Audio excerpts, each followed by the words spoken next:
से मैया आई है बाबा रे बालमुआ हम हार गइनी।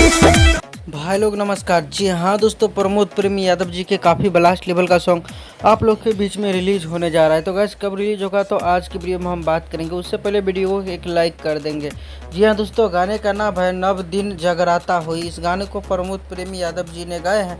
अभिटी तिवारी जी ने इस गाने को लिखे हैं। और दोस्तों बात करते हैं संगीत का, तो संगीत है रवि रंजन जी का। भाई लोग बता दूं, इस गाने को जो है कल सुबह में SRK म्यूजिक के यूट्यूब चैनल पे इस गाने को रिलीज़ कर दिया जाएगा। भाई लोग डायरेक्ट वीडियो सॉन्ग रिलीज़ किए जा रहे हैं।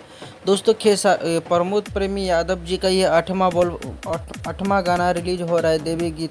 तो काफ़ी ज़बरदस्त लेवल का गाना है। तो गैस आप लोग ज़रूर इस गाने को देखिएगा और जितना हो सकेगा उतना सपोर्ट कीजिए। लेकिन दोस्तों बहुत बुरी बात यह है कि प्रमोद प्रेमी यादव जी का भक्ति गाना आता है तो आप लोग प्यार और रिस्पॉन्स नहीं दिखा पाते हो, क्योंकि आज एक गाना जो है प्रमोद प्रेमी यादव का मात्र 50,000 व्यू पे जाके दम तोड़ दिया है। तो आप लोग जाइए उस गाने को ज़रूर देखिए।